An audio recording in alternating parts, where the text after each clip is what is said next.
Aye. Akkuma beektanitti labsii tokkotu ture. Labsiin kun namoonni baqattummaadhaan biyya Ameerikaa biyya sadaffaa akka qubatu labsiin tokko godhamee ture. Waan kana sirna akka gaariitti hubachuun gaariidha. Maaliif namoota hedduutu bilbilee sponsora Ameerikaa gaafachaa jira. Odeeffannoon jiru maali ka jiru xiqqisho websaayitii sanirraa isin agarsiisa. Websaayitii isaanii seennee walumaan laallee achi booda carraan jiroo maali, hireen jirtu maali ka jiru seennaa. Isin warri biyyoota ollaa jirtan keessattuu Egypt, Keeniyaa, biyya Yemanii namoonni hariiroo adda addaa waliin qabnu karaa feesbuukiitiin gaafattanii fi bilbilaa jirtanis odeeffannoon gabaabduun tun waan tokko tokko nuuf qulqulleessiti jee yaada. Mee walumaan haa laallu. Odeeffannoo kana websaayitii isaaniirraa maaliif waan qulqulluu takka walii dabarsuun hedduu barbaachisaadha. Achi seenneeti ilaalla waa'ee sponsoraa kana. Hundi keessanuu dhiyaadha. Waalaikum salaam warahmatullahi wabarakatuh. General Mosi dhiyaaddu atilleen.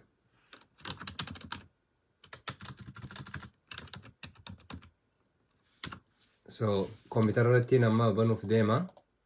Achi booda kaameeraa garagalchine ni ilaalla walumaanu. Gaafii qabdan chaatuma keessatti barreessa. Booda waggaa laayiviin dhume booda achuma irratti isiniif deddeebisaan gaan danda'utti. So AmeriCorps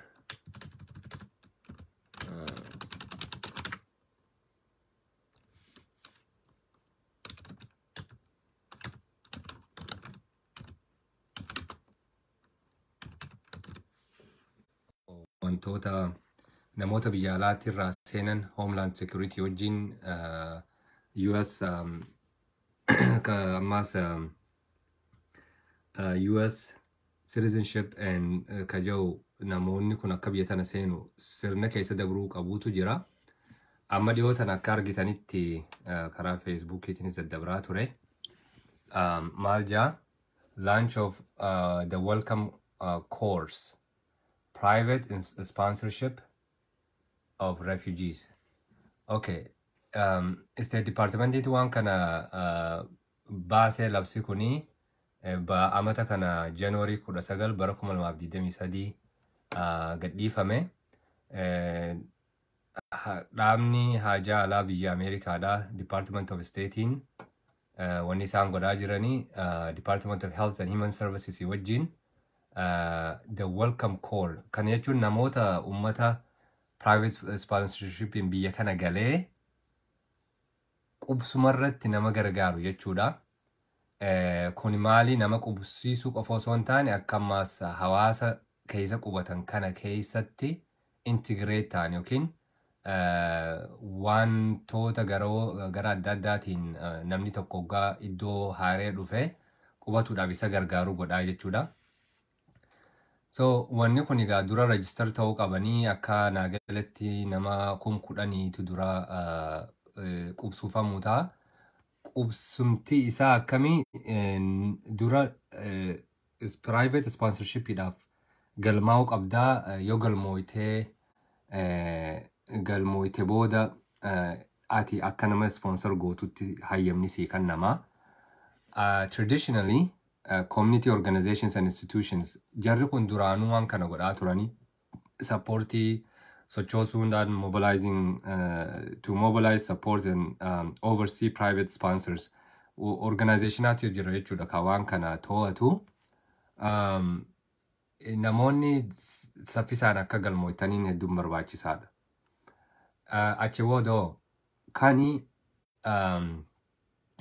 biyyoota baqaa keessa namoonni duruun galmaawee interview godhee dabree biyya qubsumaa resettlement eeggachuu jiruutu dursi kan namaa fi yoo amma anaa fi ati sponsor nama goonu ta'e nama duruun refugee yookiin baqattummaan beekamee fi waraqaa san fitatee taa'uu ta'a jechuudha. Achi booda mana laalu mana iddoo isaan qubatan faa qopheessuu fi mana barumsaa isaan galmeessuu eega biyya kana dhufan jechuudha. wantoota essential services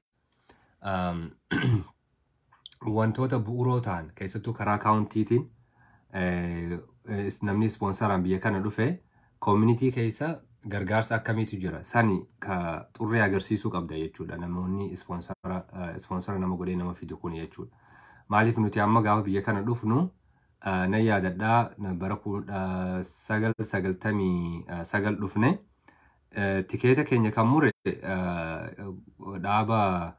dhaaba churchiiti yookiin waldaa kiristaanaatu kafalee nu mure tikeeta san namni hoggaa hojii argate manatti sitti ergan jechuudha. Erganii akka ati tikeeta san kafaltu. Maaliif maallaqa san fuudhanii ammas namoota ammaan tana biyyoota adda addaa keessatti sababa lolaatiin sababa balaa uumaatiin lafa jiraatan irraa buqqaanii biyya biraa jiran keessattuu biyyoota akka Afgaanistaan, biyyoota akka Itoophiyaadha, Somaaliyaa, Suudaan, Siiriyaa, Yemen, amma gaa haareetti ammas Yuukireen namoonni kun hundinuu haareetti qubsufamuu qabanii hoggaa qubachuudhaaf ispoonsara barbaaddaa eega ispoonsara argattee qubatte booda immoo yoo hojii argattee wanni kun namoota biraatiif akka dabru jette waan san faa kafarta jechuudha which is tikeetumatti dhufte saniihu. Garuu haasuma keenyaaf namoota meeqaatu baqarra jira namoota meeqaatu eega baqarra jiraate booda resettlementii argataaf haasoo lammadaa keessatti itti seenna. Gabaabumatti namoonni Ameerikaa ispoonsarri baname jettanii hawwii guddoon eeggachaa jirtan wanni kun tartiiba qaba. Tartiibni duraa namoonni as jiru galmaa'uudha. Eega galmaa'ee booda immoo diiteelii isaa paartii lammadaatti isiniif himna. Eega galmaa'ee hayyama argate nama duruunuu UN'n galmeessitee biyyi Ameerikaa keessa akka qubata kennameef nama sanii fi dursi kennama jechuudha. Akkanaa galatti nama 10,000tu pirogiraama kanaan dhufuu ta'a. Eega san xumuran booda kaaniif banuu ta'anii akkasitti hubadhaa. Akkaan dhageetti naannoo Siidar kanatti nama isiniif hin najaanii nama galmeessuudhaan maallaqa namarraa guuruu faatu jira jechuun dhagee. Nama Oromootu akkas godhaa jechuun dhageenya garuu namoonni warra ollaadhaa duruun jalqabaan saniis if eeggadhaa namoonni keenya hedduun naannoo Siidar waan galtaniif namni dhufeetuma ispoonsarri baname firakeetiin siivitaa jee akka maallaqa sirraa hin fuune. Maaliif wanni hundinuu karaa seeraatiin deemamti. Odeeffannoo sirriitiin yoo sochootan gaarii naf fakkaata. Kana gaawuma gaggabaabduu takkaan isiniif walitti qabee dhufee marsaatti aanu keessatti addunyaa keessa baqataa meeqaatu jira. Baqataa san keessa harka meeqaatu kolgaltummaan isaa kabajamee fi achi booda immoo parsantii meeqaatu resettlement deema. Maaliif amma nuti dhiyoo tana ijoollee namni sobee ijoollee firaa namni sobee biyya Arabaatis hin geessina ja'aniini maallaqni kafalamee fi deebi'eetu jira. Ijoolleen tun jimmarraa dhuftii bikka adda addaatii dhuftee dira dhaawatanii walitti qabanii gaara keessa teessanii karaa hattummaatiin biyya Arabaatti ergan jechuudha. Namoonni keessattuu ijoolleota dubartootaatii fi ijoollee xixiqqoon tun human trafficking jaama. Dhaabni waan sanarra hojjetu faan hoggaa argee ijoollee tana deebiseeti bikka isaaniitti deebisa. Ijoolleen tun bikka isaaniitti hoggaa deebite nama tokko lamaaf yoo wanni xiqqoon takkalleen godhamte fakkeenyaaf mana ijaaruu fi uffannillee yoo kennameef namni kanuma faa dhageeti yoo bar karaarraa deebinellee waan akkanaan dhabnu faa jeetu hedduutummaa tarrakkachaa jira biyya keessatti. Waan dhiyoo tana dhageen ajaa'ibsiise keessaa tokko kana jechuudha. Kun biitii Yaman ummanni keenya Oromoodhaa kan yeroo dheeraadhaaf sababa lolaa sababa gidiraa biyya Itoophiyaa keessatti yeroo dheeraaf irra gahaa tureef biitii Yaman biyya ummanni Oromoodhaatti baqatu. Achirraan immoo karaa Saawudii keessatti ummanni waan ta'aa jiru ni argitanii sobamtanii akka hin baane biyya keessaa hedduun dhabsuudhaa fi onqoo dhabuudhaan karatti du'a. Kun immoo nama maallaqa irraa kafalu hoggaa dhaban ka karatti ajjeefaman fa'aa jiru. Namuma gaara Yamanii fi Saawudii jidduutti ilma namaa akka horiitti ka gurguratu fa'aatu jira jechuudha. organ harvest yookiin biliitii qaama keessaa faa namarraa faa baasuu faatu dhagayama. Kanaafuu namoonni keenya biyya keessatti if eeggannoo guddaa godhuun hedduu barbaachisaadha. Gaafiin tokko kan jiru refuujiin maal qabaatu qabdii waraqaa galmee qofaan piroosesa godhuun ni danda'ama kan jiru. Refuujiin dura refuujii ta'uudhaafu yoo inni beekumtiisii kan nu qabdi there is a criteria. Warri achitti san qabu immoo interview Ameerikaa faadhaaf interview godhuu qabda. Biyyoota hedduudha kan nama fuudhu. Biyyoonni Kanadaadhaa nama hedduu saatil godhaa jiranii.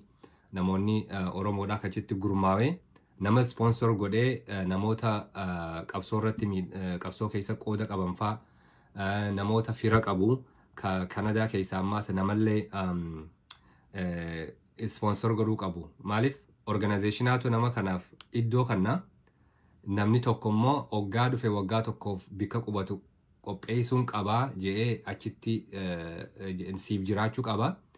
Atilleen gaa biyya keenyaa jiraattu biyyoota adda addaa jiraattu xalayaa qabaachuu qabdu jira jechuudha. Sunis diiteeliif danda'e keessattuu namoonni Kanadaa jiran warri akka Badrii Saphaloo fa'aan namoonni adda addaa kan waan sanarratti hojjetu ibsa isinii kennuu danda'anii dhaaba focus jedhu qaban ka wantoota adda addaa irratti hojjetu. Warri Kanadaa barana nama hedduu saatil godhe over 200,000 na fakkaata.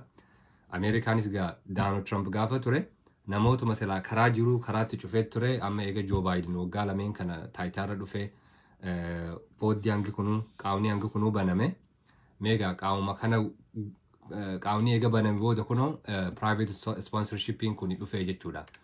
Waan kana paartii lammadaa keessatti refuujii hagamtu addunyaa keessa jira sanirraa meeqaatu kolgaltummaa argatee biyya sadaffaa qubata ka jiru riisarchii xiqqoo gabaabduu takka walitti qindeessanaan dhufa. Kammoo amma isin gaafachaa jirtan sponsorshipii kana warra Ameerikaa keessa jiruutu private sponsorii kan niin taajee galmaa'uu qaba. Eega namni sun galmaa'ee booda nama qubsiisuudhaaf yoo hayyamni kennameef waan san godha jechuudha. Mee saniifuu taraa lammadaa walitti deebinaa ammaaf tanumaan qaba. Yaadni dogoggoraa jiraatee yaada keessaniin nu gabbisaa. Wanni isin dhageessan